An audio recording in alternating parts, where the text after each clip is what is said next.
Kirk Hammett is the renowned guitarist of heavy metal band Metallica. Born in San Francisco in 1962, he started with the band Exodus before joining Metallica in 1983. Kirk is celebrated for his ripping guitar solos and aggressive riffs, securing his place as one of the most important guitarists of our time. I was fortunate to get a chance to interview him last week in New York City. Here's my interview. Kirk, welcome. Hey, bro. Okay, so we were just talking about this. Talk about last night's gig here in New York. Well, it was amazing because we just did 2 nights at MetLife Stadium. You were at the show last night. Yep. And afterwards, I was thinking, we sold 160,000 tickets in the tri-state area. And that's pretty significant because back in the day, back in 1983, Metallica, I should say 1981, Metallica had a very soft start in LA.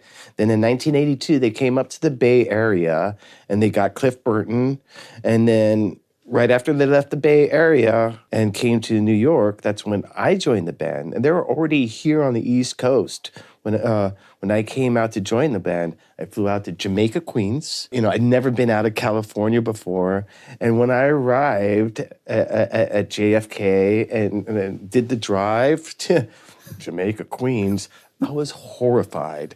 I'd never experienced anything like New York City before in my life. I was from San Francisco, and apples and oranges, the people, the culture, just everything. And I was just overwhelmed by it all. And then I got to the music building, which was this messed up building with no heat, no hot water. And I found out that that's where we were going to be staying.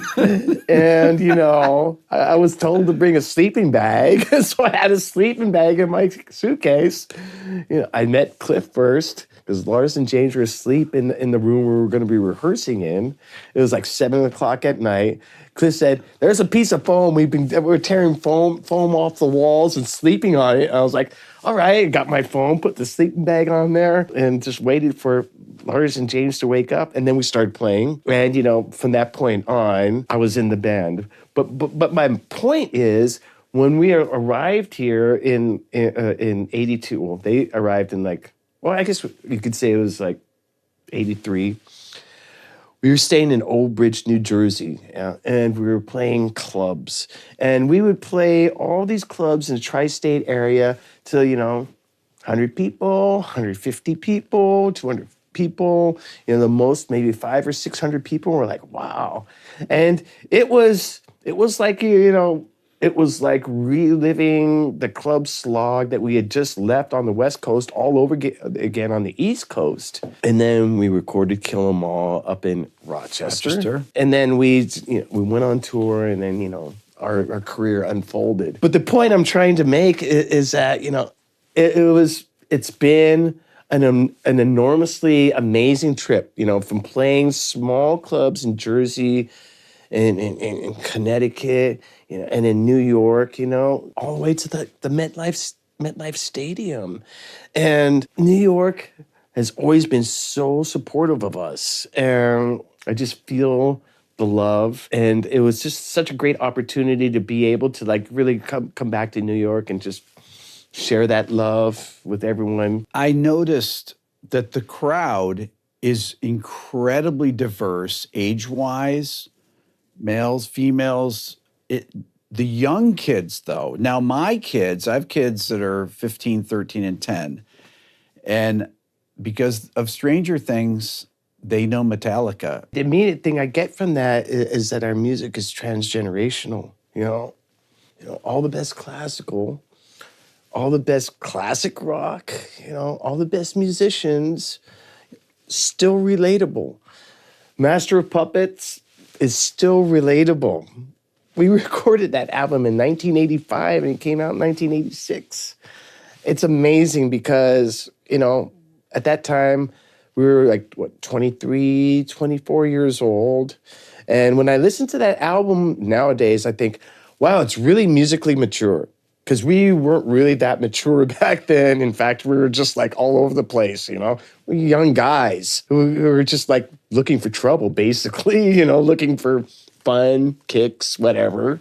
MetLife, all right? I look out into the audience, and you're right. the demographic is super wide. It ranges from really, really young kids. I mean, Yes. like 7 or 8, all the way to old fuckers like me, and even like occasionally people who are even older than me. But then I think about it and I think, well, Kill 'Em All came out in 1983, and that's almost 40 years ago. Right. And if like, a guy who was 30 years old bought Kill 'Em All Exactly. back then, he's 70 years old now, and chances are he's in the audience. And you know, I look for those guys, and I see him. I'm just like, yeah. And then I look for the younger kids too. And you know, I look at them and try to acknowledge them, try to acknowledge the youngest kids in the audience. And if they're in the snake pit, I'll let them like play my guitar, you know. But it's an enormous blessing to be able to put out an album 40 years past, and people put it on, young kids, and go, wow, this is cool. You know, it's great. It's how I felt when I was like 13 or 14 and I first heard Highway Star. I was like, there's nothing like this on the radio, right? You know? And then I heard the Ramones. I was like, hey, that's kind of like Highway Star. You know, and I instantly drew a connection between hard rock and punk in my mind right away, you know, when I was like 15 or 16. And back in the day, San Francisco and the Bay Area had a super healthy punk scene. I mean, when punk came out, it seemed like there was all of a sudden like 30 punk bands just showed up overnight in San Francisco or in the Bay Area. And so because of that, you know, punk music and new wave was played on a lot of college stations in San Francisco. And that's what me and the guys in Exodus would listen to. We would listen to hard rock, heavy metal, and punk rock. You know, people will say, well, what drives you guys? You know, how do you guys get your sound? What is it? What is it? You know, where did it come from? And I always tell people, you know, it's a hybrid thing.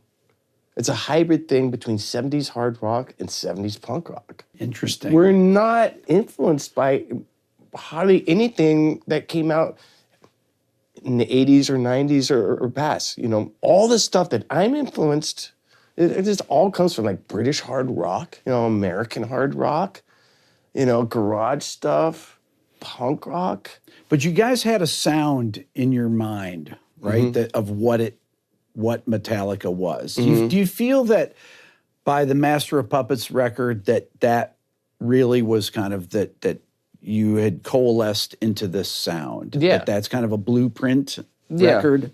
But it wasn't never anything that we sat down and talked about or made like a big list of rules, you know, or, you know, regulations or anything like that.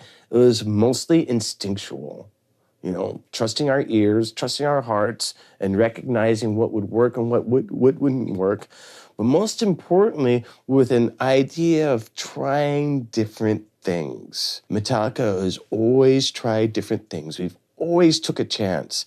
Even if some band members weren't fully on, you know, there's been times haven't been fully on, and I was just like, I'm going to take a chance, you know, a leap of faith, you know, lean on my other 3 band members. It's always been worth it. It's always been worth it, even though sometimes we've taken chances and they've failed horribly from a commercial standpoint. I think creatively and artistically, I think they're huge successes. And, you know, I speak specifically about Lulu, the album we did with Lou Reed, and also about Saint Anger. Mm-hmm. You know, those are really divisive albums. And you know, you have 2 camps, people who like it and people who don't. I think stuff like that's important to have in your catalog, you know, because you just don't want just a lot of the same thing.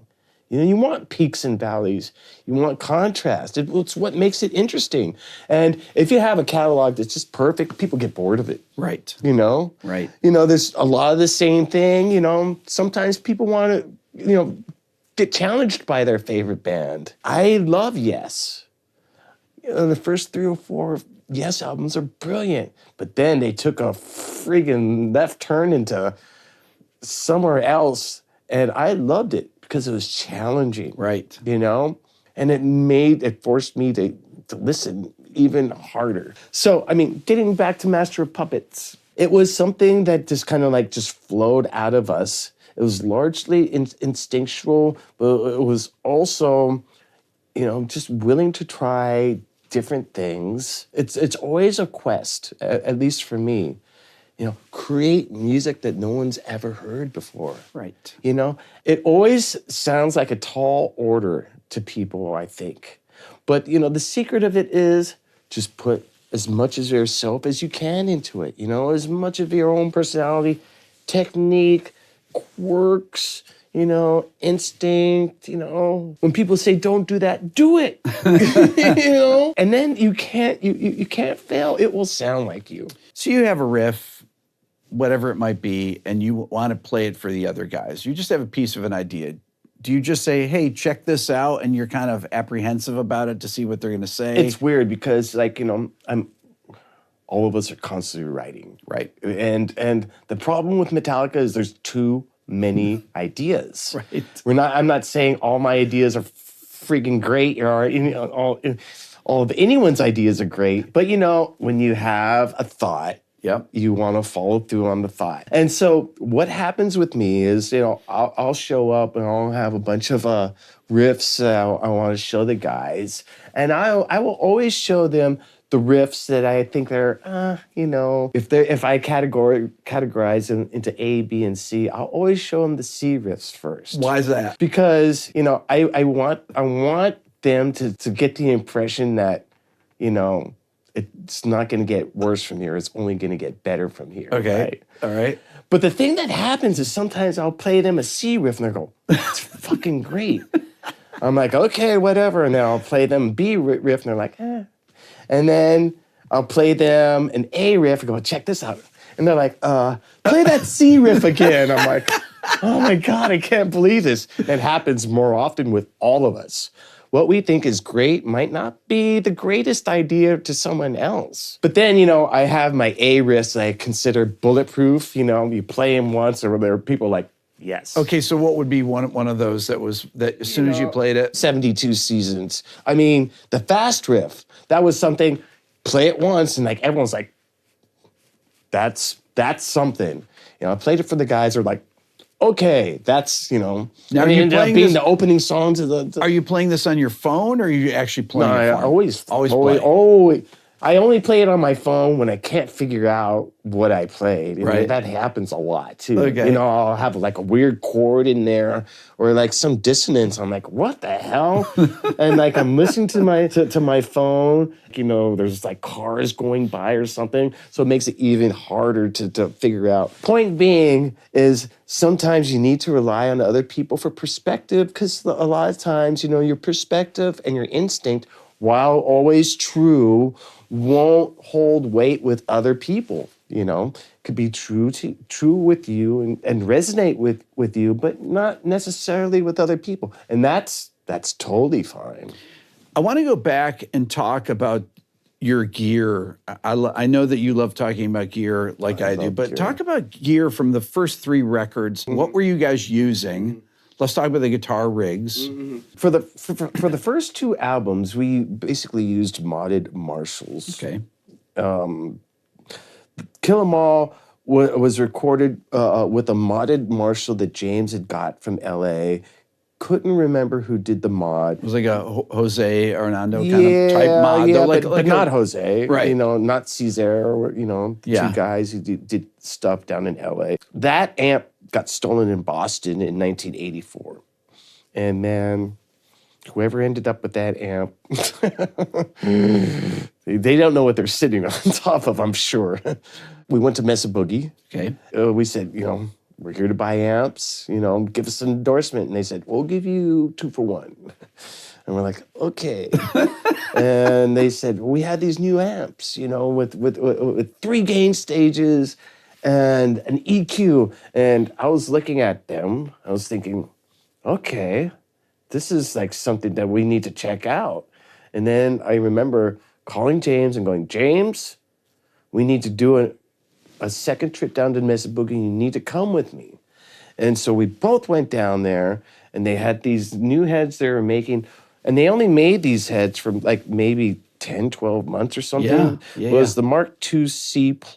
Yes. And And we played those and we were blown away. And what made them particularly great is that they were really responsive to active pickups. You know, we had EMG guitar pickups in our guitars. Yep. So EMG pickups with these amps were the sound for us. We were like, holy shit, this is it. This is it. We're taking these with us to Denmark and we're recording with them. And actually, no, I stand corrected. We bought those Mesa Boogie amps and then we did the Ride the Lightning tour. Okay. The Ride the Lightning American tour. And that was the tour where we learned how to dial them in because we'd never really had, you know, amps like that before. It was just strictly Marshall amps, Fender amps, you know. And so the 3 gain stages, the push-pull, it was an 8-band graphic EQ or 4-band, whatever, 5-band. Yeah. It was what we wanted and what we needed at the time.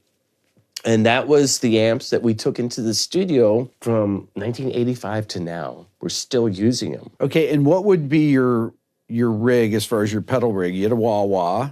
I always have a wah and a tube screamer. Okay. Ever since I was about 15 years old. I'm not much for delay or reverb. Mm-hmm. And you know, guitar players come up to me and go, you know, I noticed that you hardly ever use delay or reverb. And like, I thought about it and I thought, well, some of my favorite guitar players always have delay on. Like Neil Sean always has his delay on. Neil.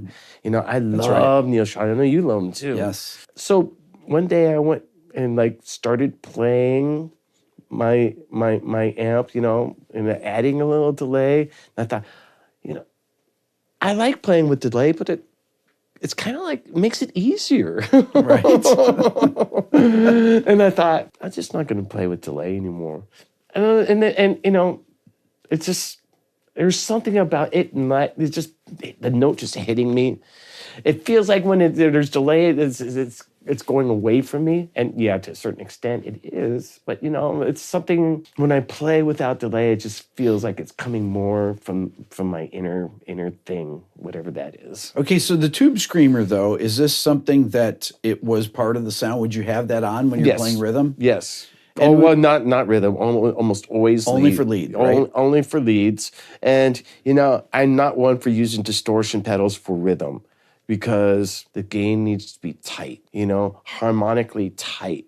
The sound has to be tight. You can't have frequencies like just kind of like bouncing around randomly. Needs to be balanced. Needs to have, you know, some sort of, you know, flow to the frequencies.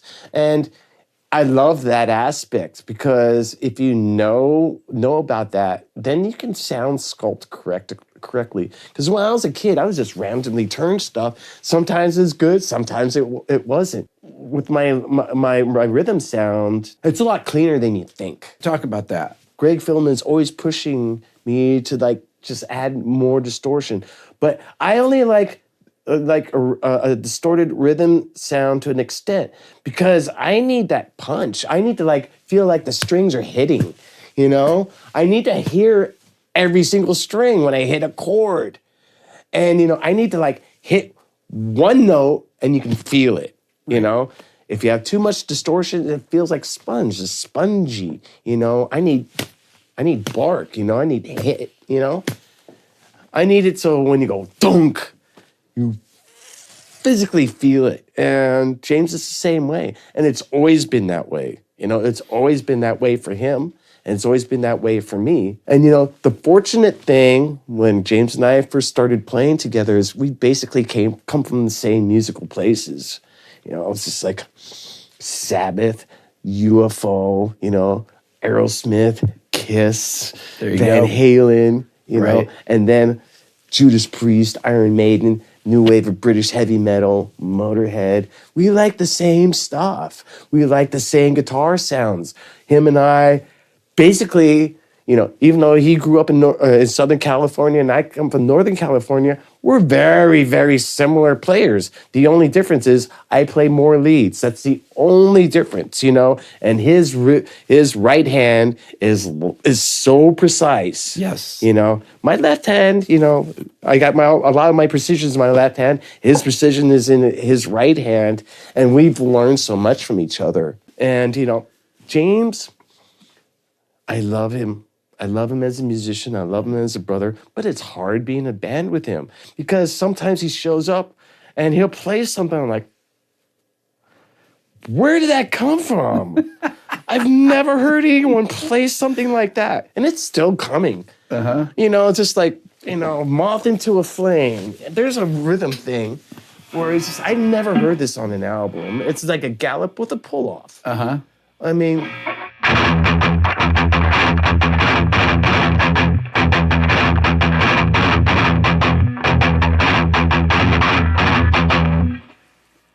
No one's ever done that before. Yeah, how does he... No one has ever done that The before. right-hand things that he does like that they're so tight. He doesn't really even like have to work at it.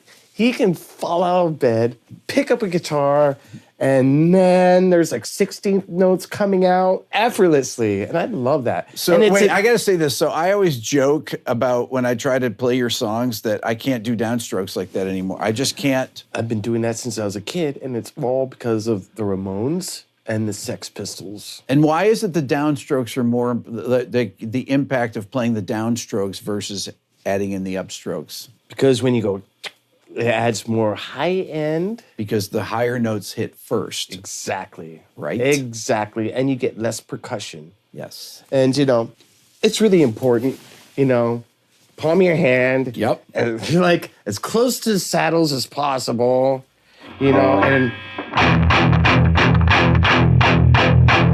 you know, I love it. I love that sound, you know, it's full on. You know, it's any Ramon song. Any Ramon song. I became really good friends with Johnny Ramone. I hang out with him constantly. And, you know, he was a really, really funny guy, really like crazy, divisive character again. He was a contrarian, you know, just for his own sort of like amusement. You'd say something, he would just instantly say it. Right? And he used to say to me, Kirk, the only good heavy metal band out there is Black Sabbath. I'm like, whatever you say, Johnny. And you go, Kirk, you know, all these other guitar players, they're crap. You know, the best guitar player out there is Jimmy Page. I'm like, whatever you say, Johnny. And, you know, I would let him have his opinions. And then I'd say, John, you know, you've been a huge influence on me. And you tell him this all the time. He goes, how can I be an influence on you? How can I be an influence on you? I go, Johnny, the way you pick. You know, it's like it's an influence on so many people. Right. And I said, how did you come up with that? And he goes, I was just counting. That's the only way I could count is through downstrokes. And I said, Johnny, brilliant. It was the only way he can like keep time. He was keeping time by doing just downstrokes. He fucking practically created a whole genre of music doing that. And it's amazing to hear that, you know? Do you ever listen to some of your old songs, though, and think, man, that's kind of a weird riff? All the time. Okay, what's a song that even today you think, God, that's a weird riff? Well, Leper Messiah. That opening riff, when I first heard that, I was like, that's such a weird sounding riff. But then I also recognized that that riff is a guitar player's fucking dream because it's fun to play and it's so sideways. And when you play it, you're like, wow, this is a sideways riff, but it is really, really cool. I mean, we have a lot of sideways riffs. You have a lot of sideways riffs. Yeah, the riff in Justice for All is you know, there's a few riffs in there. They're just like all over the place. And, you know, as a band, that was kind of our proggy sort of period. Okay, talk about that, because you guys do have a prog element to it that I don't think people really talk about that much. But we're not influenced by You're not prog. influenced by prog, but you have progressive moments. Yeah, and that is experimenting the limits of our capabilities. And again, always trying to do something new. And back then, we figured out that playing along with different time signatures, we started on a Master Puppets. Playing along with different time signatures was a really, really great way of mixing up our songs. And so that was our exploration into that. At the time, when we were writing that album, 1988, music was pretty complicated back then. There was shredders everywhere, you know. Yes. Music was divided right down the line. You had your super players, and then you had your kind of like players that weren't so great, you know. I guess we were kind of like influenced by what was going on at the time, which was, you know, showing that you can play, basically. And that's what really And Justice for All, the music is largely about, is just like exploring what the boundaries are for us. Talk about jazz. I know you've talked about this before about listening to jazz when you were a kid. Yeah, you know, my parents or listened to a lot of jazz. I have an older brother who's 11 years older than me. He was listening to jazz. You know, I remember my parents talking about going to shows when I was younger in the 70s, you know, Herbie Hancock, Miles Davis, Wayne Shorter, you know, all these great names. And as a kid, I was just like, you know, I don't know who these people are. But as I became older, I was like, damn, my parents saw some really, really like huge musical, you know, personalities. But I've always been attracted to saxophone. There's something about saxophone that's similar to me. It's like guitar, but with the voice. Yeah.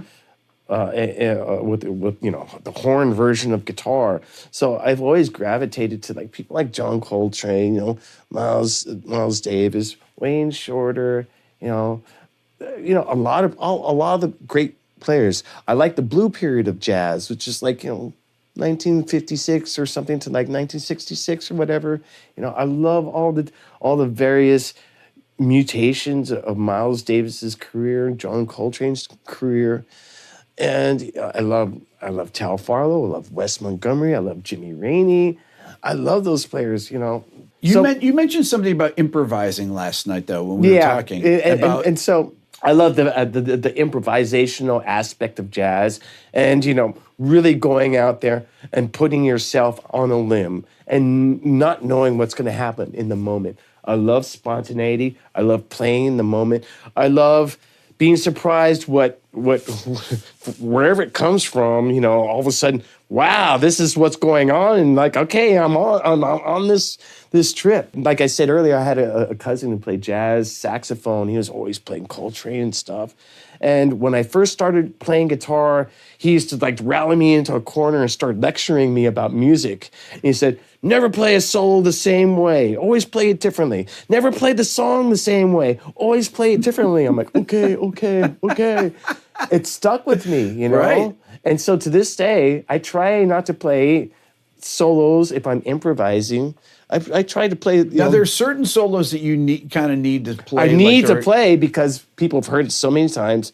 And, I understand this. If you've heard, the intro to Fade to Black 5,000 times, and it's probably way more than 5,000 times too, that they've heard it. It becomes more of a part to me. Yes. Yeah. When I'm playing in concert, okay, I play a solo, but it's not really a solo anymore. It's a part because people want to hear it as it was recorded. And, the first 7 or 8 albums, I respect that. But from a certain part on, I just like certain solos, I just open up. I don't know what the heck I'm going to play. And the ending solo of Fade to Black, I never know what I'm going to play from night to night. I leave it open, just whatever comes to mind. And there are some of the older songs I kind of leave open and change. But, for me, it's a vital part of being a musician. It's a vital part of being able to tap into the unknown without thinking about it too much. It's a vital part of being some sort of like empty vessel so that music can flow through you. And I sincerely believe that if you think too much about the creating process, then you're holding yourself back. You're actually getting in your own way.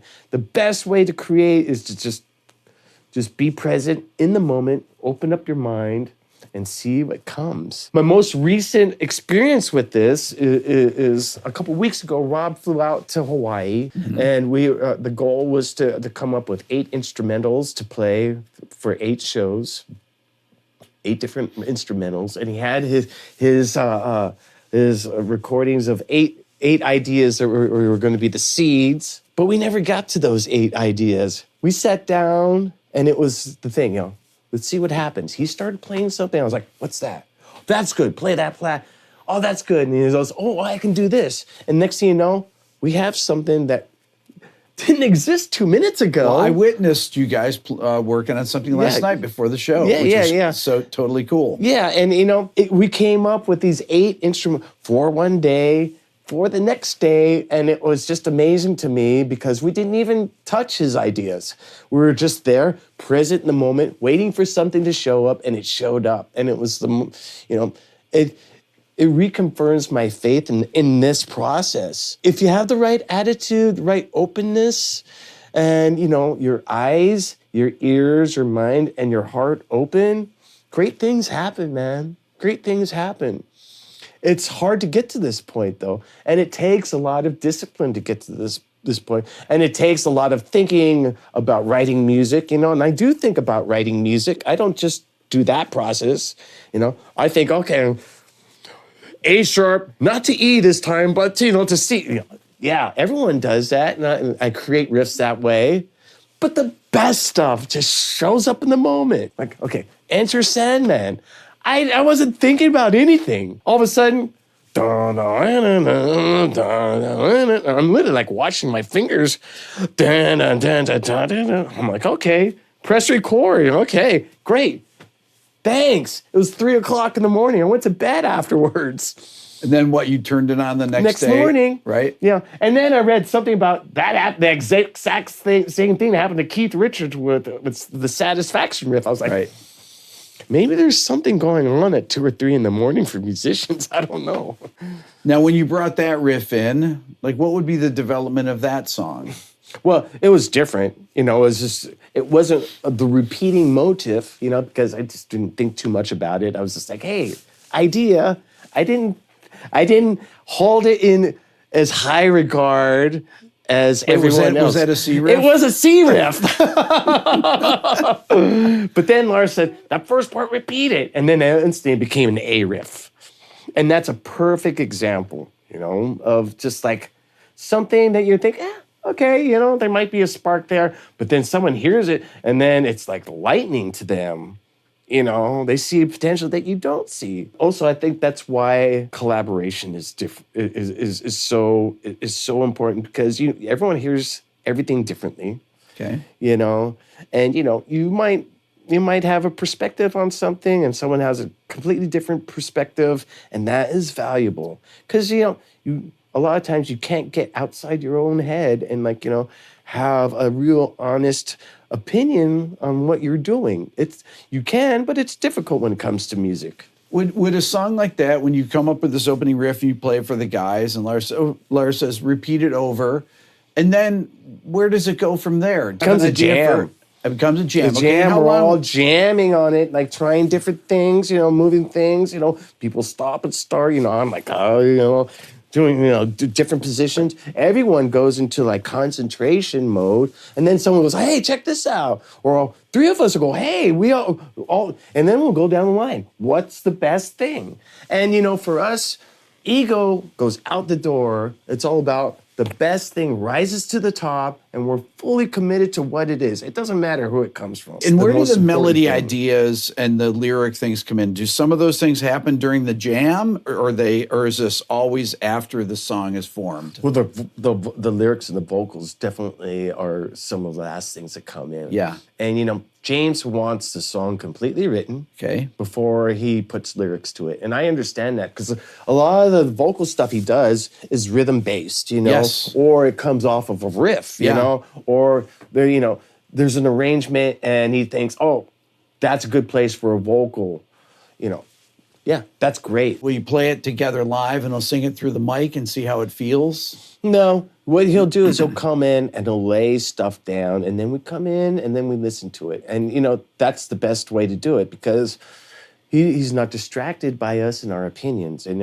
that's the way we all kind of like to work, And so a lot of the times he'll go in and do his stuff, and then we'll check in and we'll see what's working or not. But usually Greg Fiddleman, who's our producer, he's kind of like the first person in there going, James, this part can be better. Or, James, this needs to change. And it saves us, the effort to having to tell him that, because sometimes you need someone to play good cop, bad cop in the studio. Right. You just need that Pretty much all the time. Yeah. You need someone who can kind of rise above everyone's thought processes. Let me ask you something. Let's go back to working with Bob Rock. Like on the Black Album, for example, Lars would play a lot of straighter grooves, and the rhythm parts would bounce off of them with upbeat accents and things like that. Is that something Bob would say, hey, Lars, why don't you play straight there? Or would he make suggestions on things like that? Occasionally he would. Yeah. Going into the Black Album, though, we consciously wanted to write shorter songs that were more groove-oriented, that had a little bit more swing. And when I say swing, I'm not talking about jazz swing. I'm talking about AC/DC, ZZ Top type swing. Right. British rock type swing. Yeah. My friend calls it British funk. He says John Bonham's the funkiest drummer out there. British funk. Listening, going, you're right, man. You're right. But that swing and groove. Jason Newsted used to call it soul groove. We gotta get that soul groove in there. Yeah. And that is part of the one aspect of the Black Album that's pretty overlooked. There is a real swinging groove that's through most of the album. I think it's due to those straighter drum grooves like that, and the way that the guitars and bass work. Phil Rudd. Frank I've always thought that kind of groove. Yes, I've always thought that has the AC/DC for We all love Phil Rudd, for the simplicity and just like the accuracy and just the groove. Yeah. He propelled all those great AC/DC songs so well. Yes. Phil Rudd's a big hero in our camp. Now, I've watched the documentary, the making of that record, and talk about your approach to the rhythm sounds on that record versus Master of Puppets, for example. Well, that James did the rhythms, and again, Mesa Boogie, Okay. Mark II C+. Yep. But this is the first time we had worked with Bob Rock. Yeah. And Bob Rock did something that we weren't really accustomed to, and that was blending amps. That was my next question. Yeah. Okay, talk about that. Amp blending. And, for the Black Album, literally there was like maybe 6 or 7 different amps for that rhythm sound, and maybe 3 or 4 amps for the lead sound. But it was all blending. And, disparate amps you wouldn't even think, like, Blackface Fenders are in there. Matchless, Black Cat. I don't know if you remember that combo. It was a great sounding combo. Yeah. The Matchless Black Cat. That was kind of like the secret weapon. My Dumbo's in there in the mix. The Mesa Boogie Mark II Cs are in there. There's vintage Marshalls. Bob Rock has a really great modded Marshall. I think it's Cesar modded Marshall, or maybe it's a Jose modded Marshall. That's in the mix, and so it's really great, to be able to do that. You create another problem, and the problem is, what are you going to do when you go on tour? Right. You can't like start blending amps because it's going to be a nightmare. Right. It's like a little. You wouldn't need like 3 guitar techs to do that, literally. We came up with this way where we had this amp thing where we were able to blend a couple amps. It was possible for us to blend a couple amps. And we did that at the beginning of the Black Album tour. And over the course of the tour, we were able to dial in our amps after a while with sounds that worked for us. And so, that's what we ended up doing. It would have been great if we had fractals back then. Okay, so talk about the role of guitar when you were a kid and it calming you down. So when I was a kid, I grew up in a bad neighborhood in San Francisco. It was never safe on the streets, and like bad things happened to me as a child, and that's a completely different story. But when I discovered guitar, it calmed me down, it grounded me, and it gave me purpose, and and it gave me a forward-looking vision and goal, and it was it just like I didn't run to the guitar knowing this, you know. Kind of discovered this after cradling the thing for like 2 or 3 weeks and playing freaking like open chords and playing Wild Thing Right. along with, you know, Jimi Hendrix. I can play a Jimi Hendrix song. But it calmed me down. It gave me a sense of joy that wasn't really in my life. I just embraced the instrument so much, and I already loved music. Music was an everyday thing for me already, and to be able to like tap into that and get closer to music in general was a huge revelation. And yes, I know this sounds like a cliche, but music saved my life, man. It really did. You know, if I didn't have a guitar, I would have probably ended up joining a gang, getting into trouble, you know. Who knows? Who the hell knows what So would you happen? still though have the excitement. So yeah. you love to play. I am like the biggest cheerleader in the world for guitar playing, for music, for musicians. And most importantly now, my eye is focused on, you know, the next generations coming up. And, you know, it's important for me to acknowledge the power of inspiration, because when I was a teenager, I was so inspired. I was inspired by Jimi Hendrix, you know, Jimmy Page, Michael Schenker, Gary Moore, you know, just all these great guitar players, Jeff Beck, you know, Eric Clapton, all these great players. And I was like in rapture almost, you know, just how great these guys were and how much it affected me and like made me want to play more and made me want to just explore why they did the things they did when they're playing guitar, because I was inspired. And, you know, I see kids nowadays and they seem to be so inspired by our music. And I pick up on that. Okay, wait, we need to talk about this, about Greenie here. For people that don't know Greenie, this is Greenie. Talk about this guitar. Okay, so this is Greenie. Greenie is a 1959 Les Paul that was bought in like 1964 or 1965 in London by a guy named Peter Green, who at the time had just replaced Eric Clapton in the Blues Breakers. And he had this guitar. And so he started playing it. And at some point, this pickup got damaged. So he took it to this place, and this guy named Sam Lee, who was a jazz guitar player who gave John McLaughlin guitar lessons. Okay. Wow. Yes. He repaired this pickup. Okay. But he put it in backwards, and he used the wrong type of wiring, which is key. People just think, you know... Key for the sound. Yeah. Now. He used the wrong type of wiring when he put it in. So when Peter Green got it back, he's like, hey, this is different. And, you know, it's just like, he's like, okay, yeah, that sounds good, you know. Yeah, that sounds good. But when you put it in the middle, it's an out-of-phase sound. But it's a thick out-of-phase sound. A lot of times when you put a guitar out of phase, it gets a little thin, you know. Yeah. It loses body. Not this one. It's thick and has body. And to me, in my head, it sounds like a Strat to a 100-watt Marshall, you know? And I'm thinking, wait a second, Les Pauls aren't supposed to have that tonal aspect. But when you turn it up, you know, it's it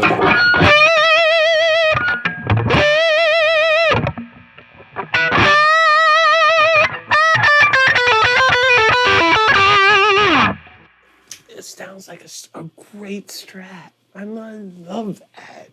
And, you know, crazy things happen when it's in that position.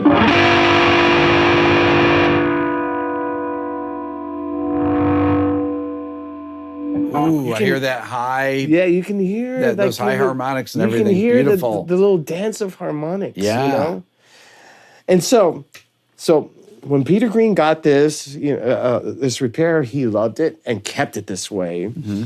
He went on to form Fleetwood Mac. Yep. And recorded a bunch of amazing songs, you know, Green Man and She, Oh Well, Black Magic Woman, Albatross, a lot of the stuff that was written on this guitar and recorded on this very guitar. Fleetwood Mac back then, they're a blues rock band, and they're pretty popular from what I could gather back in the day. Yeah. They did tours of America, tours of the States, whatever.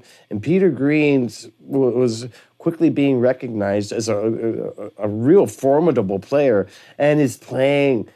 When I listen to it now, it's so tasty, and it's like all the right notes all the time.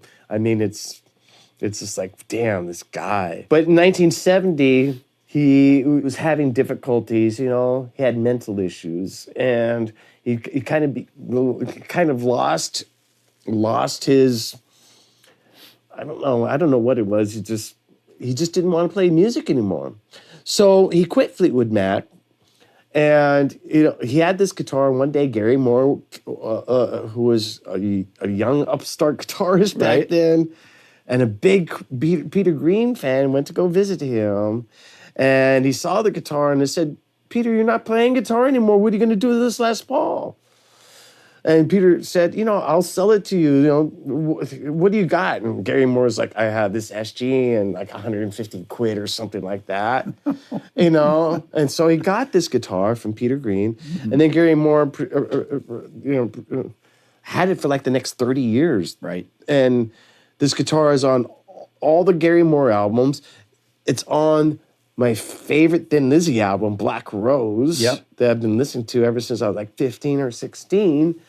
And he played it a lot. He played it on some of the most classic Gary Moore tunes. Still Got the Blues. And so in like 2004 or 5, Gary Moore ran into a situation where he had to sell this guitar. So he sold it to this collector, this British guy, and this collector had it for like 4 or 5 years, and then he wanted to sell it. So he put it on the market for $2 million, and no one was interested in buying a $2 million guitar. There's very few people out there who are interested in buying a $2 million guitar. It didn't sell. So he cut the price in half, $1 million. It still didn't sell. And then, Greenie made the rounds. Guitar shows, dealers, constantly being shopped to all these collectors, all these guitar players. Everyone passed on Greenie.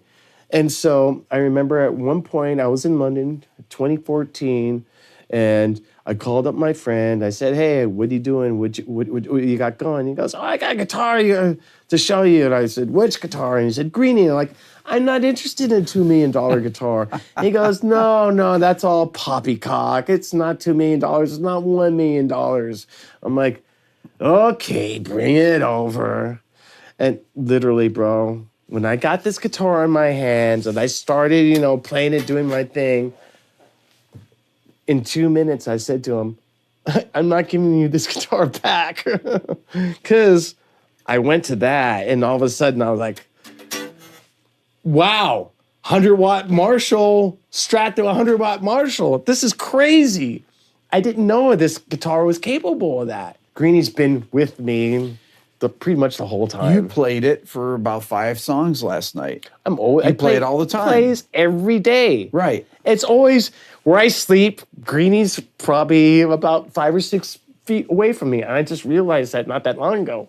It's a little pathetic when I think about it. Okay, so we have to tell this story that you told me last night. 2 weeks ago, I woke up, and I wake up early. Contrary to what people think of musicians or whatever, I wake up at the crack of dawn. I usually wake up about 5:30 or 6, and it's because of surfing. Really, It's just like that. All the best ways are in the morning. So I got up one morning. It was about 6 o'clock in the morning, and I'm sitting at my desk drinking my coffee, and of course I have a stack of guitar magazines because I still read all the guitar magazines. And like I'm sipping out of the corner of my eye, I see the stack of guitar magazines just sliding off the desk. I'm like, and in slow motion, I turn my head and I see the stack graze Greenie's neck like this, and then Greenie going in slow motion, bap, onto the ground. And I'm like, and like set down my coffee, picked it up, and sure enough, there was the existing crack that's right here, It's been there since Gary Moore days. That crack opened up. And, you know, I hate admitting this to the audience, but, you know, I started bawling like a baby. I don't know why. It was a weird emotional reaction, you know, and I'm actually surprised. I was surprised by my reaction. I called my tech. You know, I said, Justin, you'll never believe what just happened. And I told him, and he said, right, you need to call Gary Brower, who's always been my guy in the Bay Area, one of the best guitar setup guys, repair guys, and I've known him forever. Actually, I met him the very first day I met Joe Satriani because they both worked in the same music store in Berkeley. So I have a long history with Gary. And Gary said, I sent him pictures, and Gary said, it doesn't look as bad as you think. I go, what do you mean? Literally, the gap was like this, you know, the open crack was like this. And I sent him pictures, and he goes, that's great. I go, you're nuts. He goes, no, let me explain. You want big open cracks like that so that you can get the glue in there. It's true. You know, and cover as much surface area as possible. Yep. And I thought about it, and I was like, okay. And then he said, there's new wood glues that have been created in the last 10, 15 years that are much better than anything ever before. I was like, okay, great. And then Justin pointed out to me that this is not that bad, and Greenie is seen worse. And I thought about it, and I was like, you're right, Justin. And let me explain what that meant. Greenie, sometime in the 90s, was in Gary Moore's trunk. All right? Gary Moore was going down the M2 or something, you know, whatever the freeway was in England, and ran out of gas. Completely ran out of gas. You know, stopped on the freeway. Him and his manager got out and were just standing on the side of the road. A car came around from nowhere, full speed, didn't see the car, stopped, rammed into the car with Greenie in the trunk, or Greenie in the boot, as they say. Right. And Greenie was literally in 25 pieces. 25 pieces with the case. The case is in like probably 55 pieces. And, you know, Neck came completely off, right? Well, yeah, right here. Yeah. Right here. And there was some neck damage too. But, you know, whoever put it back together, and, you know, I know the person who put it back together, I should say, did a fantastic job. So what I did to Greenie a couple weeks ago is kind of like, you know, just like maybe an arm sprain. But this is part of the story of the guitar, though. Yeah. This is another chapter of the story of the guitar. Yeah, because, you know, when Peter Green had it, the headstock was broken. Right. When Gary Moore had it, the headstock was broken. Now that I have it, and I accidentally broke the headstock, it's really my guitar now. But, you know, my thoughts on this guitar is, it's not my guitar. This is the people's guitar. You know, this guitar, and it's not my doing, this guitar wants to be heard. It wants to be played. People demand it. People want to hear it. They want to see it live. People have known this guitar way before I've had it. You know, there's a fan base out there that's connected to this guitar that has nothing to do with me. I was psyched when you pulled it out last night and started playing it. So, you know, when people say, hey, you have Greenie, you know, I'm not elitist about it. I was like, yeah, you want to see it? You want to hold it? Take pictures of it? Here, do it. It doesn't feel like this is my guitar. I feel like it's the people's guitar. I'm just the guy whose duty it is to play it for now, you know? When my time comes, I hope this guitar goes to a really great player, you know, to keep the tradition. You know, I don't have plans on like putting this guitar into retirement because it doesn't want to be in retirement. That's what I get, you know. But there's no way, the slow motion you can probably replay in your brain of it going over, right? Mm-hmm. Yeah. Oh, yeah. It was like slow motion. And, you know, it's interesting, that slow motion thing, you know. When I first saw Eddie Van Halen play in 1978 in Oakland, it seemed like he was doing everything in slow motion. In what way? Was so fast. It's so great. But the way he was playing it, it didn't seem, there's like not a lot of effort. And it almost seemed like everything he was doing was in slow motion to him. But to us, it was freaking like on another planet, you know? It got me to thinking, when I feel like my chops are at their fullest, everything seems like it's slow motion. Everything seems like it's slowing down, you know? Like fast runs, like they feel like slower, you know? It's a weird thing. Do you think it's because when your chops are really good, then you can just play so far beyond what you're playing? So even fast things, you've got so much more gas in the tank. I don't know. I think, it's even beyond that. It's like, your awareness and your presence is just so vast. It's almost like you're anticipating the moment before you play it. Okay, so I'm going to play you some songs. I just want to get your reaction.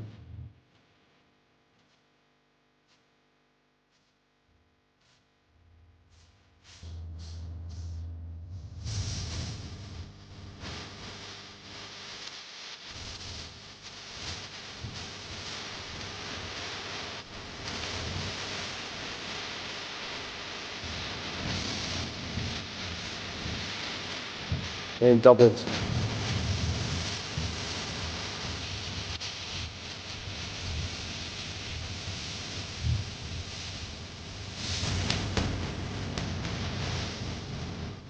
That's one of my favorite riffs.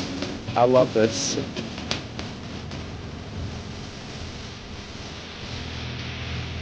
When you just hear the intro, it's so heavy. Yeah. That song was written in 1985 and we tuned down to C sharp. And at that time, there were not that many bands that were tuning down. When I think about it, I knew Black Sabbath was tuning down to D. I know that certain Hendrix stuff was tuned down to D. But I'm really hard pressed to think about anyone else that tuned down that low. And we started tuning down low because of Sabbath, but for sure, but also because Cliff Burton used to carry around a classical guitar. Mm-hmm. Cliff Burton played a lot of guitar, and he would tune the thing down so that he can bend the strings. Okay. And it kind of like opened our ears up to the, doing that, the prospect of tuning stuff down and really loud and playing, in that fashion. And it was, I remember I thinking that maybe C sharp was too low because the strings felt a little flappy, know? It happened to work. Did you feel the heaviness of it though when you did it? Oh right? Yeah. And that one riff.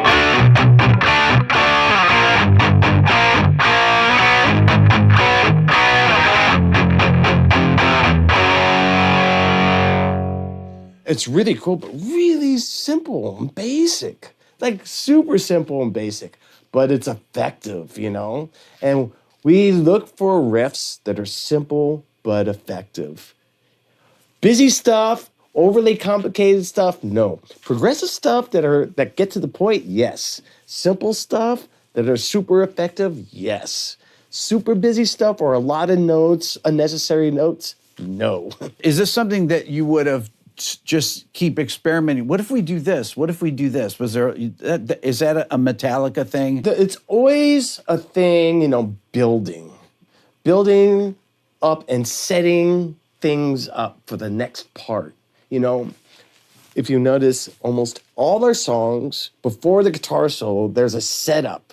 Before the guitar solo, right? Something dynamic happens, so the guitar solo takes off, and that's very, very intentional. Yeah. And I almost demand that, something needs to happen so that when we set up to the plate, boom, the band goes somewhere else. Right. It's arrangement dynamics like that mean a lot to us. And it's always about building up, release of tension, and then coming back down and just building it up again, and then finding a way to stay someplace and finding a different dynamic, sometimes melodic, sometimes rhythmic or whatever, and then going back to the build again.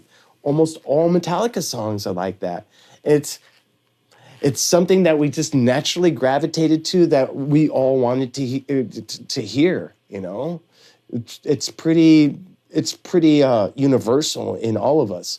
We always say, okay, how are we going to set this up? Or it needs to build. Or it needs another part because it's not building properly. Arrangement, traditional arrangement, rules, we threw out the window. You don't do traditional arrangements at all. No.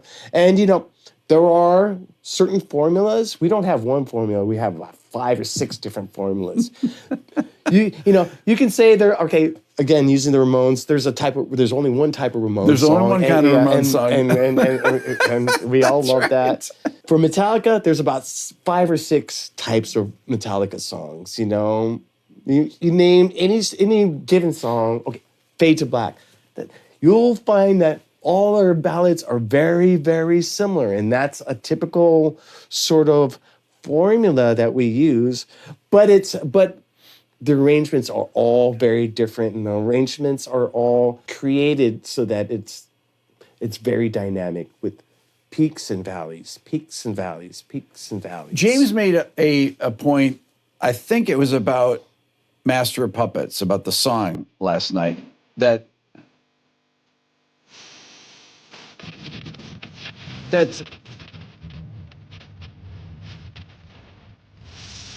it's amazing people listening to this almost 40 years later. Yeah, it is amazing.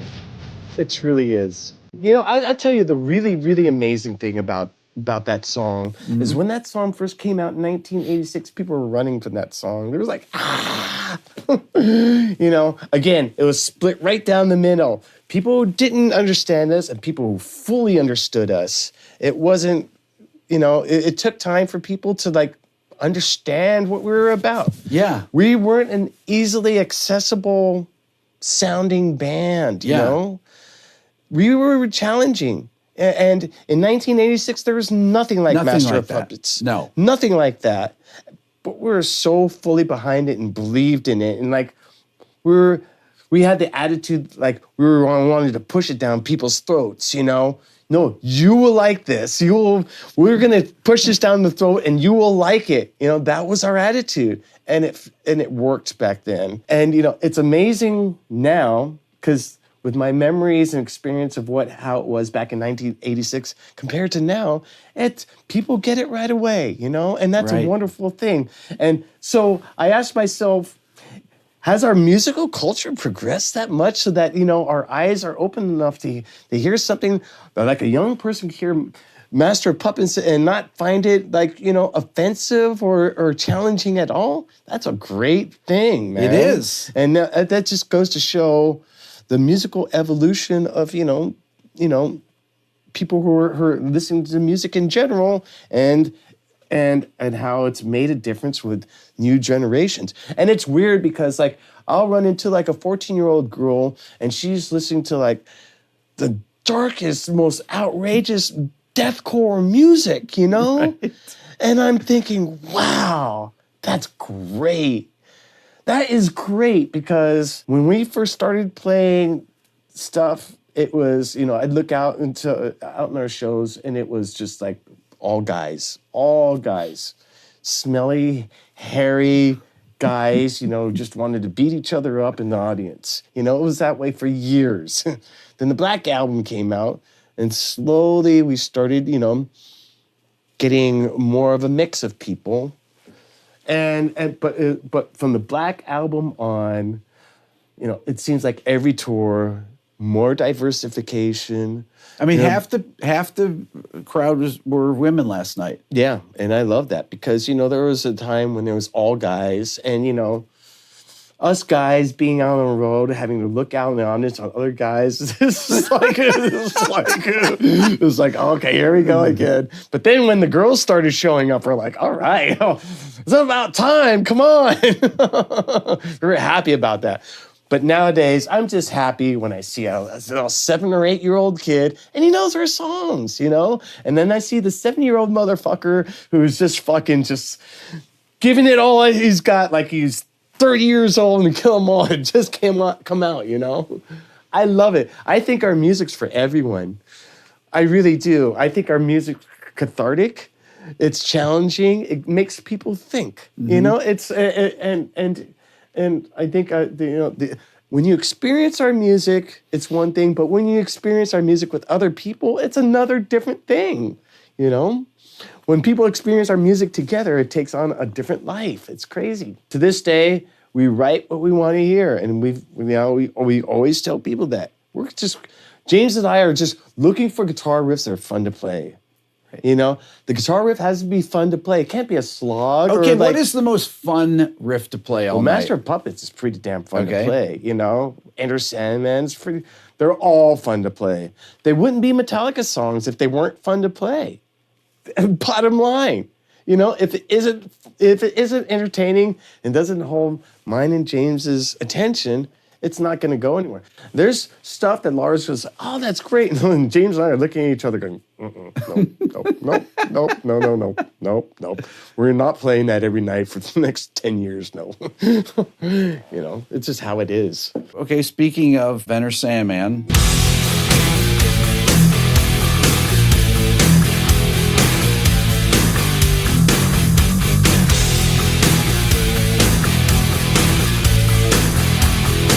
Bill Rudd all the way. When you were listening to that in the studio, how satisfying was that to hear? Well, you have to understand, we only hear a version of that. I mean, that's the finished product. Right. You know, we a slightly a different, more unadulterated version of that. Mm-hmm. But, you know, before we go into the studio, we have an inkling of what songs are pretty freaking good and, you know, which ones are like ahead of the rest of them. We all just kind of just instinctively know that from going through the creative process with them. You know, this is what happens a lot of the times. We'll be working on the song, we have 2 or 3 parts, we're like, oh, okay, you know, maybe this song is good, maybe it's not. And then we'll add a part and all of a sudden, oh, okay, this sounds a little bitter. And then we'll add another part and it's like, okay, all of a sudden this song's really important. And we'll all feel that and talk about it and like, wow, this is really turning into something before we've even recorded a note, you know? So we kind of know what we're working with, you know, and the potential of it. I can remember hearing Enter Sandman when we were first recording it, the basic tracks, and just thinking, yeah, this is groovy. But I remember saying, but is it heavy metal or is it hard rock? And then I thought, I should not even worry about this, right. You know? Okay, what is the difference between those two? This is interesting from your point of view. What makes heavy metal different from hard rock is a more distorted guitar sound. Okay. Eddie Van Halen. Yeah. Yeah. Chunks, right? Yeah. Fast beats. Okay. Fast beats, you know, something that's about, like 180s or 220, you know, beats per minute, you know, beats per second, I mean. You know, and the attitude, bro. It has to have an aggressive attitude that's somewhat confrontational and somewhat challenging. Wow.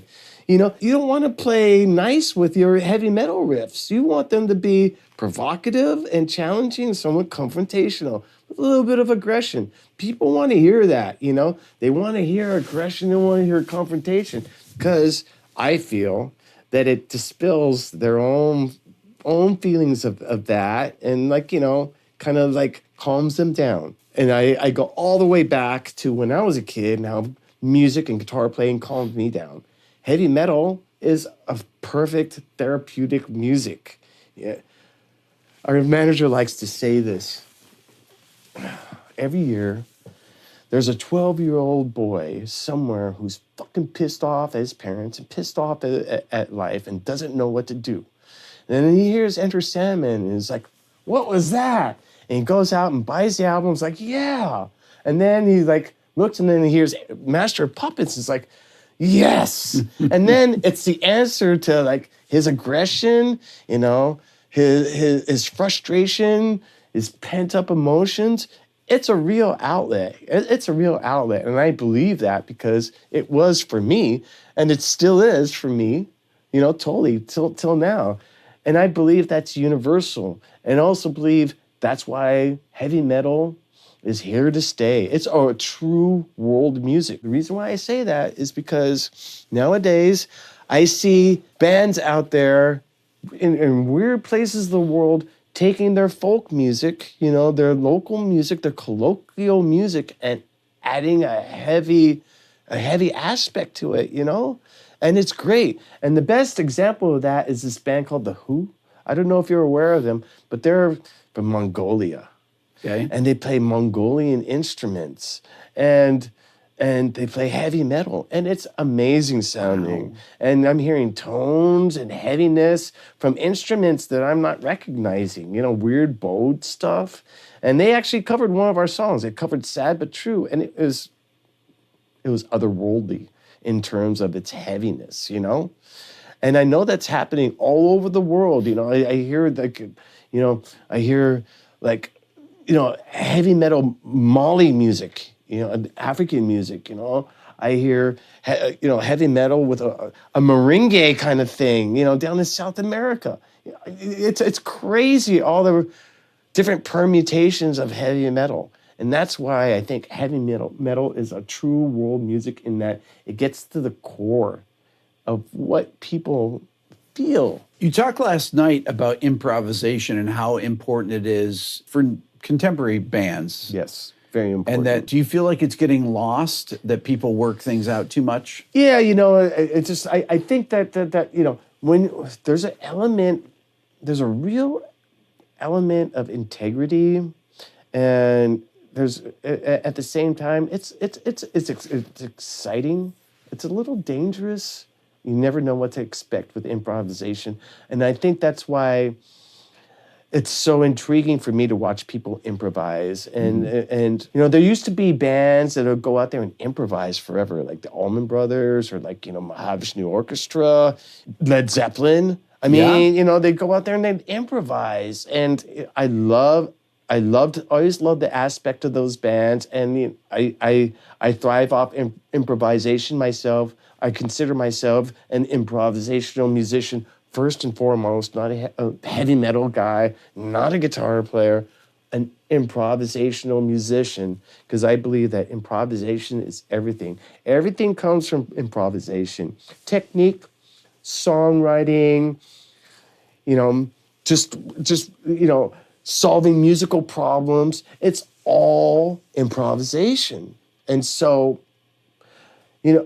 I always feel that there's certain musical muscles, you work your musical muscles collectively and it forms your technique.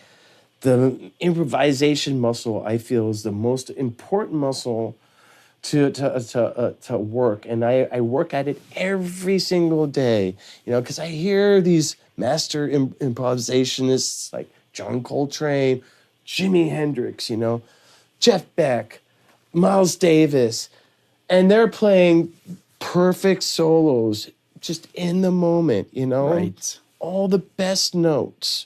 And that's what I aspire to. I aspire to catching beauty in the moment, And in my band, it's hard to capture those moments. But off stage, that's what I'm constantly pursuing. And I write a lot of music all the time, and I have tons and tons of backlogs of different types of music. And it's my goal now to start writing music that supports that improvisational aspect. I'm going to start writing, just a bunch of different types of things that showcase the improvisational aspect, and hopefully in time I'll be able to share it with everyone. But I believe that is missing from bands these days, at least contemporary bands. Everything is so thought out, and that's fine, and there's nothing wrong with that. Pop bands, that's their thing. But I just miss that improvisational aspect. I miss that danger. Right. It's of not knowing what's going to happen while you're watching this band, Watching Duane Allman and Dickie Betts, you never knew what the hell they were going to play. But it was going to be exciting and somewhat dangerous, Right. And I love that. I don't want to be a boring musician. I think that's my fear, is just to be boring, because I've been bored by other musicians. I don't want to be that musician. When you get up in the morning and you get what would be your daily routine? When do you start playing your guitar? Do you like playing late in the day, late at night? I always or all play day? early in the morning because Okay. I feel like there's not Your a lot mind's of, open? Yeah, not a lot of distractions in my head. Yeah. And a lot of my musical ideas come to me in the morning, and then I meditate every day. Okay. And occasionally I'll just be there in my meditation and I'll get an info dump. That's what I call it. All of a sudden, all these ideas come into my head. Wait, but that's not supposed to be happening, Kirk, when you're meditating. No, right? that's not true. That's not true. That's a myth about meditation. Okay. Just to get off subject. It's okay for thoughts and ideas to come into your head, but you have to also let them go. Okay. But a lot of times, thoughts come into your head that are actually Music thoughts, music music ideas? thoughts or information, and I take note because at that point, my mind is in that same state, super open to anything that can happen in the present, and sometimes musical problems that I've been working on for days or weeks, the answer will come to me during those meditations. I'll take a note and just keep on meditating. It'll go away, and eventually I find a spot where I'm like, there's no thoughts in my head for like, a long period of time. But for me, playing guitar in the morning is the best. And then during the course of the day, I have lots of things I'm doing, stuff around the house. In passing, I'll pick up my guitar and play for like 15, 20 minutes. And I usually do that like 4 or 5 times a day. And I really think nothing of it. But, when I look back, that's like another hour right there of playing. And then later on, I had this habit. I've always had this habit of playing guitar while watching television or movies or something.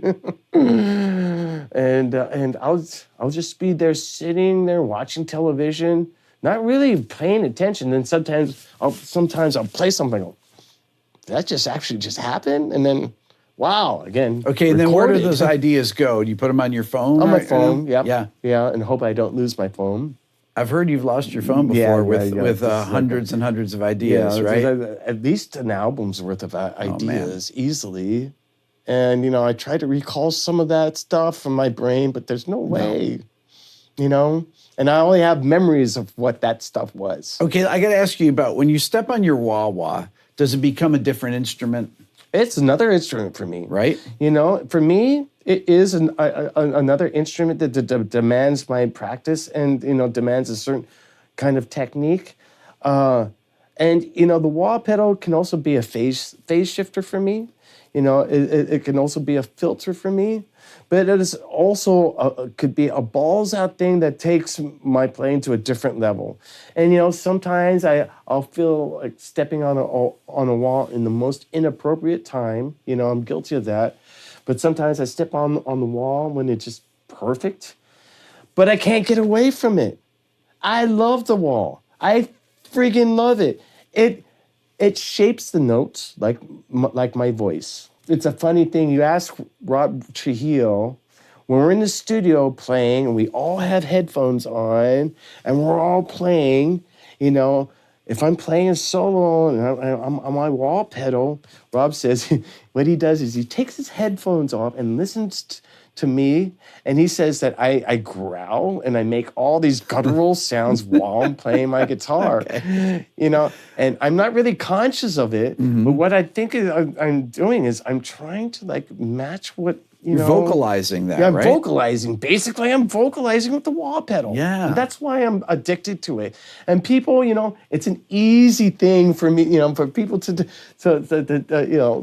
tease me for. And like, whatever. But I fucking love it. And I get great results. And I think, I think it sounds great. It's an art. I love it. I love when you play wah. And it's an art. It is an art. Not everyone can play wah effectively, too. I must have about 200 wah pedals at my house.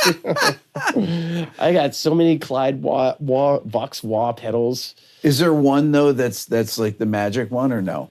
There is one, and I only have one of them, and I break it out every single time I go into the studio, and it's the dime bag wah. Okay. And I love Dimebag. I loved him as a guy. I loved him as a person. I loved him as a player. And, and I, to this day, I just have like a lot of emotions toward, towards those, him and his brother.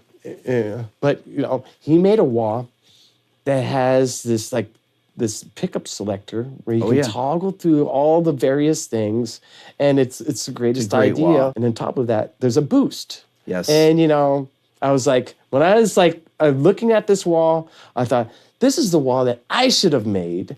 And when Dunlap said, let's put out your version of the wall, I really wanted to just copy it, but I didn't, just out of respect for Dimebag. But that's the wall for me. It's the Dimebag wall. It's the greatest wall that's ever been fucking made. I love the old Vox Clyde pedals. Yes, those are great. Because they sound like all those 60s players, Clapton, fucking Beck, Page. But the Sweet, it's not wide enough for me. So I saw you guys, I mentioned this last night, I saw you guys play in 2018, I think it was, in Atlanta. And I believe it was the first time you guys first tour using the Fractals on, maybe. Yep.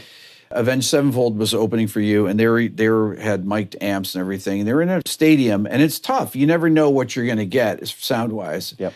And there's sound where I was standing was really muddy. And then you came on, and it was super clear. I know that you're a huge fan of amplifiers, but now you've gone to Fractals, which for those of you out there, Fractals are digital modelers. Digital modelers. Yeah. Okay, tell me what the benefits of having these are. It used to drive me crazy when we'd go on tour and we'd have amp heads and pretty much sound different every single show, And there's a lot of factors involved in that.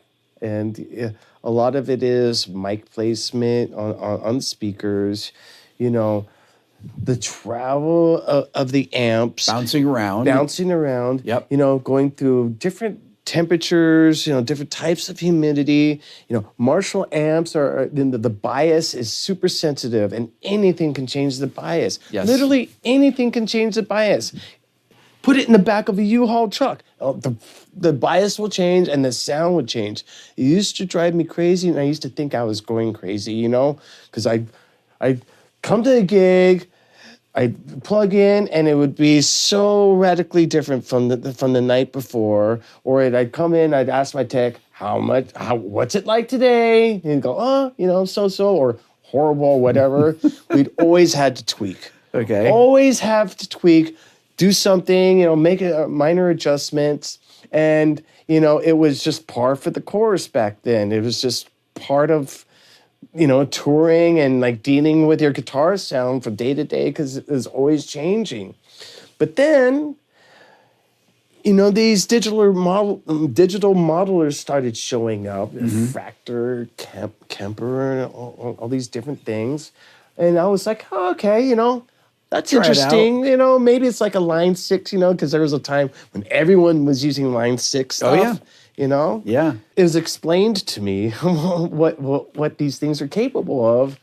And I thought, okay, let's try it out. And at that time, we were, we had just come off recording Hardwired. And so my amp setup in the studio was still set up, and James's amps, setup in the studio was still set up.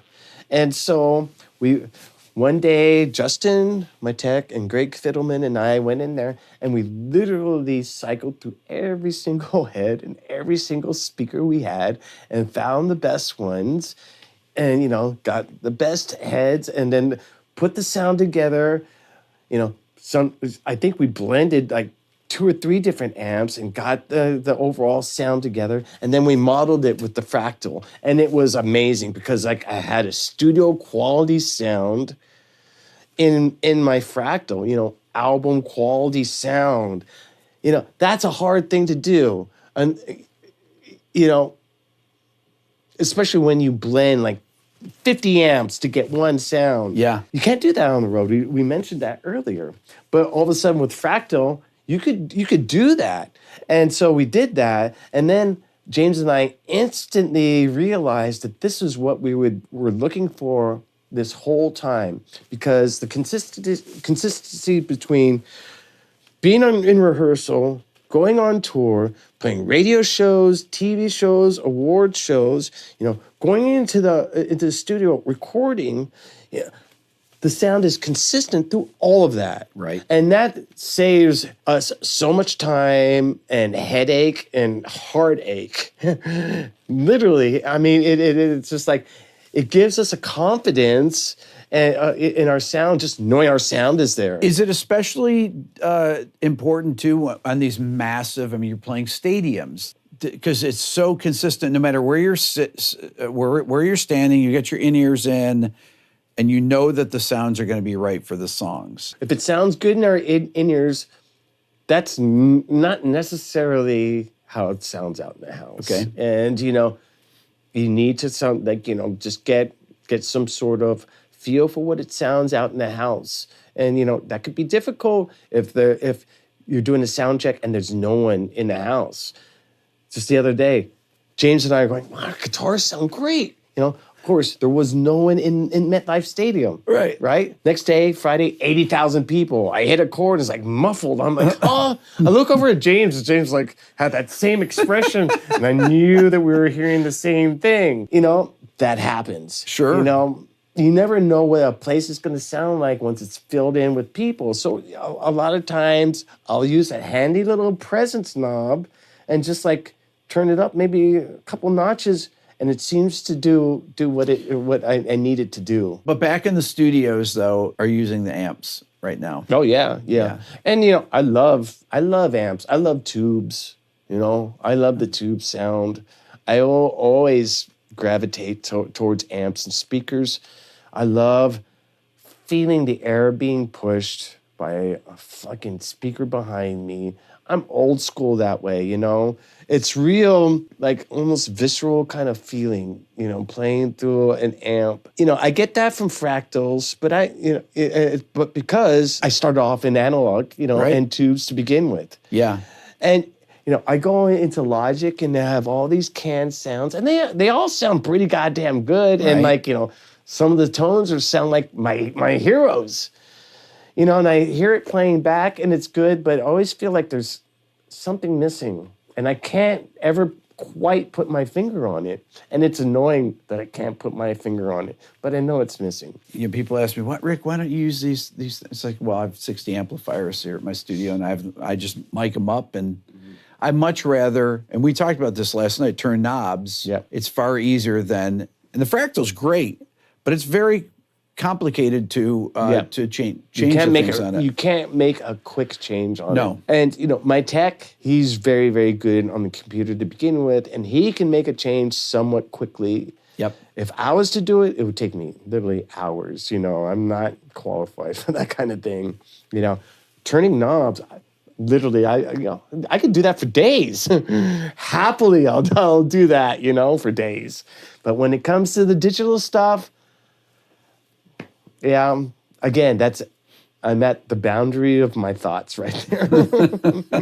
Is there one particular album, I like to ask people this, of all your albums where you feel like the songs and the production were exactly what you kind of had imagined? Master of Puppets, for a number of reasons, I really felt that lineup's peak. And when I mean that, it's, we were peaking with Cliff Burton, Yeah. And he was writing amazing stuff. And I would sit there, because we roomed together, I would sit there and watch him play his detuned classical guitar, and he'd play the weirdest, craziest stuff.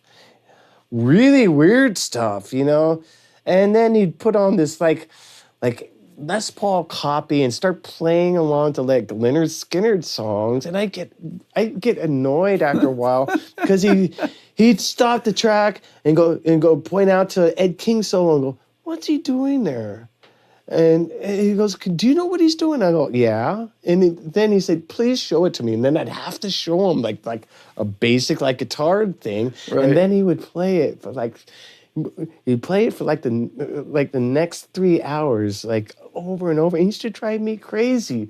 But, that was his process. Arrangement-wise, songwriting wise, sonically, playing wise, we coalesced in a way that we had not coalesced at that point, and it just like makes me wonder what And Justice for All would have been like with Cliff. I actually, that's a thought that I still contemplate. But Master of Puppets, for me, it's a very sentimental album. Mm-hmm. And again, we knew we were onto something, and we knew it was provocative, and we knew that it might not be accepted by anyone, but we were fully 1,000% committed to it, every single note. And we had to be, really. We had to be. And, I think it shows. When I revisit it now, I get flooded by a bunch of memories. I mean, even when you were just playing the thing that should not be. I remember that was the last song we finished on that album, writing. And, we finished it in the studio, and I remember I had 45 minutes to do that guitar solo because I had to leave for the airport. And I thought to myself, I better fucking get this guitar solo done in 45 minutes or else I'm going to be staying in Copenhagen for a little bit longer than I anticipated. So I was like, okay, let's do it. And the guitar solo that's on the album, I did in 45 minutes. So when you look back at things, you just played, like we said, for 160,000 people over the course of 2 days. And it's basically 40 years since the first record came out. Doesn't that just blow your mind? Oh, it's mind-blowing, because, and this is a sentiment that we all kind of shared, when Kill 'Em All first came out, we were happy to be playing clubs from coast to coast. At that point, we thought we'd made it, For me, it was just like, I'm actually making money playing music, and it isn't like, just piddly change. It's just like I can actually go out and like go to a diner and buy myself, a meal, for the week. Right. Because I came from nothing. I didn't come from a family with money. My family was poor. I'll say it. And my first guitar, I had a Strat. I couldn't afford a case. I used to carry it around in a garbage bag. I'd go on, the bus or on BART, what's this, the subway system in the Bay Area.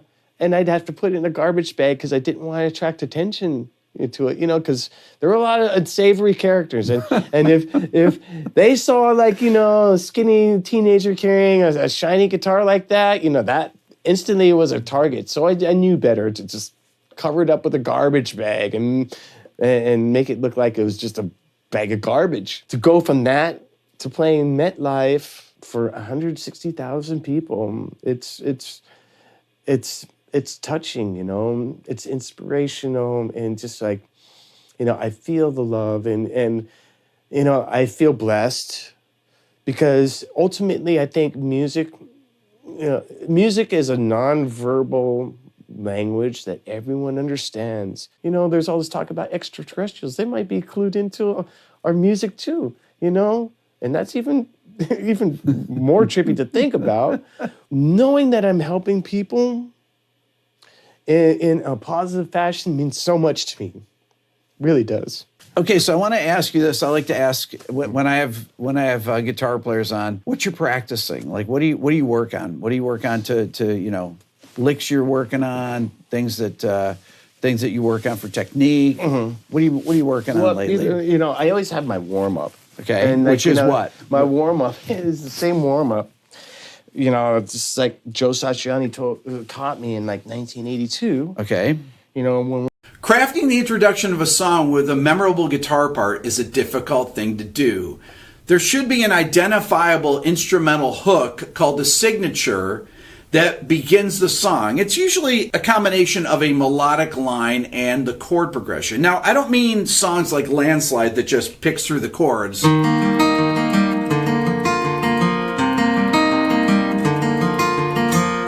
That's a great part on its own, but it's not really a melodic hook. In this video, I'm going to count down my top 20 acoustic guitar intros of all time. Coming in at number 20 is a song that actually strums the chords, But the strumming part is really the entire hook of the song. It also uses these sus chords, sus2 and sus4 chords.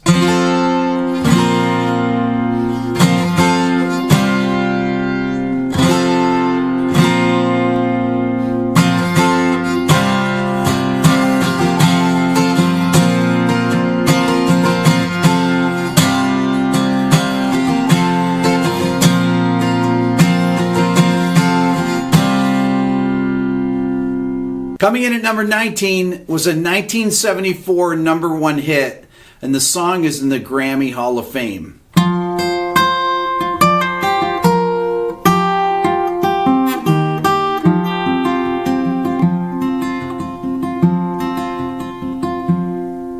Coming in at number 18 is from this particular artist's debut record, and it's the only song in the entire list that's in an odd time signature.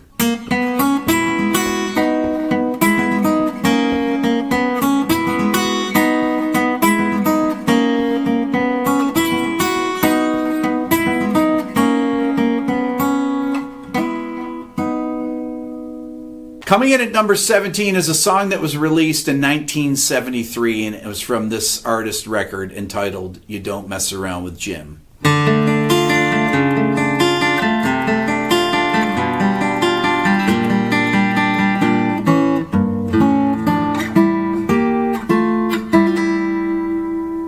Coming in at number 16 is a song that is actually a little bit obscure unless you know Alice in Chains, but it really sounds like the grunge era, and it's a killer intro.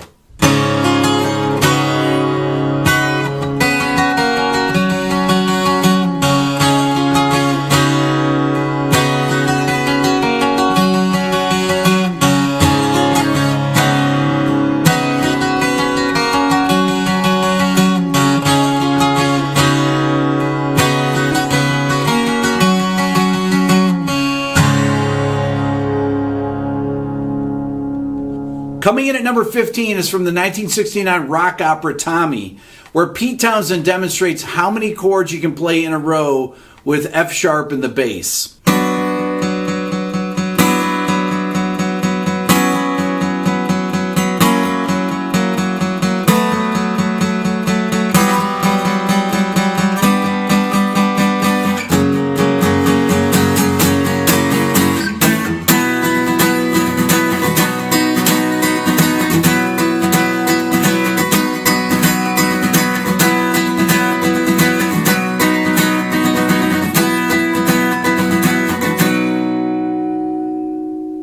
Coming in at number 14, I don't even dare play it. I'm going to actually use the video of this next artist, who happens to be the only person that I've actually met on this entire list.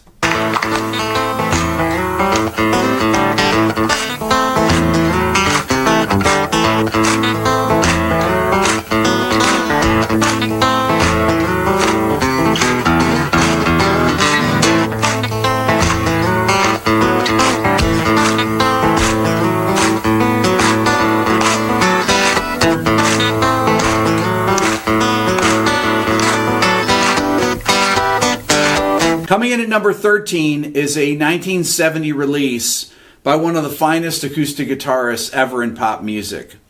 The song was written as a reaction to a friend's suicide.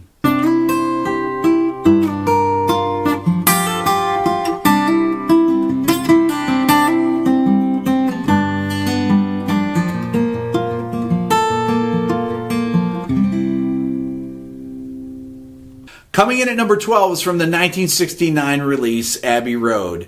It's one of George Harrison's two contributions to the album and one of the finest examples